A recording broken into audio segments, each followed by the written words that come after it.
Labvakar, Sanita. Beidzot esmu to monstru pabeidzis. Jā, grūti man ar to konsoli gāja, bet pabeidzēs. Tātad izmaiņas ir šeit, atvilktnes ir izņemts ārā. Salikts vajadzīgais materiāls, kas jums bija, tā kā viņš pareizi tur saucās, tas gaišs baronijas ozols. Un iekšapelēk, tā kā runājām, lai nav pārmērīgi gaiša. Melna štanga.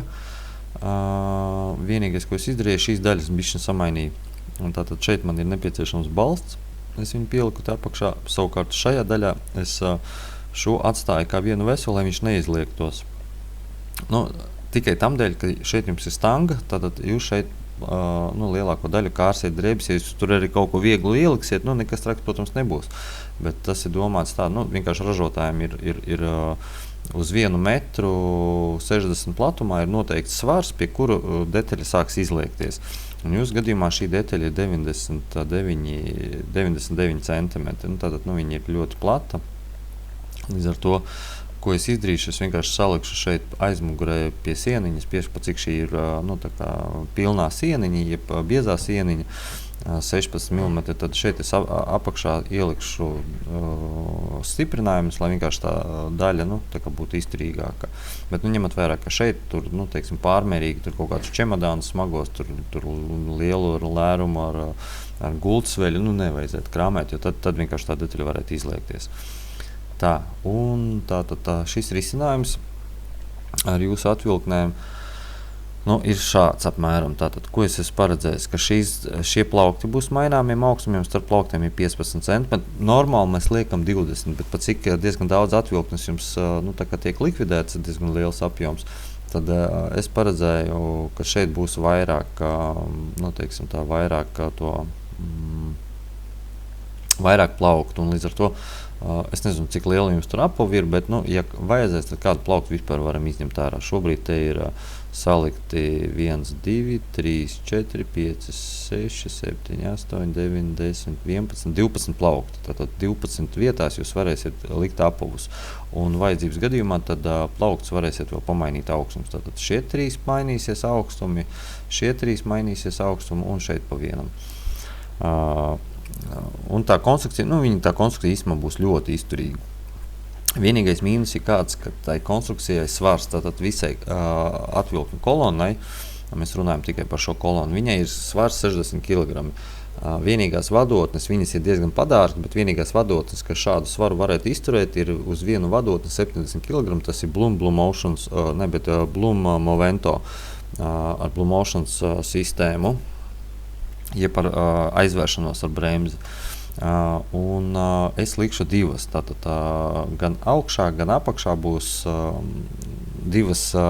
Movento tās vadotnes, viņām to svaru vajadzētu izturēt. Es vēl gaidu no sava menedžera atbildi. Tātad Blums paredz, ka var viņu ievietot. Vienīgais jautājums ir par sinhronizāciju tā apakšā, teiksim, lai tā atvilkne vienmērīgi taisītos vaļā. Jo nākošais sarežģījums, kur ir mums, pa cik mēs liekam, izmantosim šādus rokturus, tad šeit pareizi būtu likt vienu rokturi garu pa vidu. Bet pa vidu īsti mēs ievietot nevaram, un tad viņš dizainiski arī nesmuki izskatīsies. Savukārt, šajā situācijā, ko es atrisināju, tas risinājums, kāds ir šeit ielikt augšā un apakšā sinhronizatoru, un tad jūs varētu vilkt ārā aiz sāna, un otra puse vienkārši vilktos līdz, respektīvi, tai atvilknei viņai nevajadzētu sašķiepties. Viņa, protams, mazliet šķieptos, teiksim, paiet sānas, bet viņai nevajadzētu daudz, jo šajā pusē es atstāju 5 mm, kur detaļām vienkārši, ja viņi pavērpjās nedaudz, kur tai atvilknei pastaigāt, jeb tai kolonnai pastaigāt. Bet princips ir uz atvilknes tipa, tā kā mēs redzējām māju furnitūrā, ko es jums rādīju. Augšā tiponi tātad salikti visur, kur vajadzīgs. Tur ir pelēkais materiāls, visur, kur nav vajadzīgs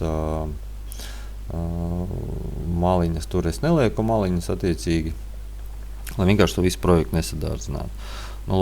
Tātad, ja ir kaut kādas izmaiņas vēl veicamas, tad sakat, un par cokoļu daļu, tad paredzēts, ka cokols būs 80 mm augsts, bet, protams, ja jums ir mājās robots, tad sakat, tad, jo principā man bija vienreiz kaut kāda situācija, ko es arī tikai tagad iedomājos, ka robotiņu augstums ir jāievēro. Teorētiski viņš jau tiks klāt, bet varētu būt, ka viņš arī netiks, jo cokoļu daļa, es nekad nesēdinu iekšpusē tikai robotu dēļ. Es iesēdu viņu tikai 2 mm no ārpuses, tad respektīvi tā doma ir tāda, ka tad, kad robots brauc, viņš spēs iztīrīt visu šitos stūrīšus. Ja cokoļu daļa tiek iesēdināta, teiksim, klasiski, kā to dara 35-40 mm dziļumā, tad šeit stūri nekad netiek iztīrīti. Un tātad 80 mm cokols plus 5 mm fasādi ies zem cokoļu līmeņa. Tas izskatās šī cokoļu daļa un šī fasāde. Tad viņi ies 5 mm zem cokoļu līmeņa. Lūk, un tā. Un rokturus 2 līdz 5 mm no durvju apakšas. Un tas 1,10 m būs tāds ļoti labs, manuprāt, rokturs. Viņš smuka arī te iedarās. Lūk, tā kā, ja ir vēl kaut kāds izmaiņas veicams, sakat, ja pagaidām viss der, tad es, un par šīm te atvilknēm, tad tur vajadzēja apdomāt, kā tad mēs darām.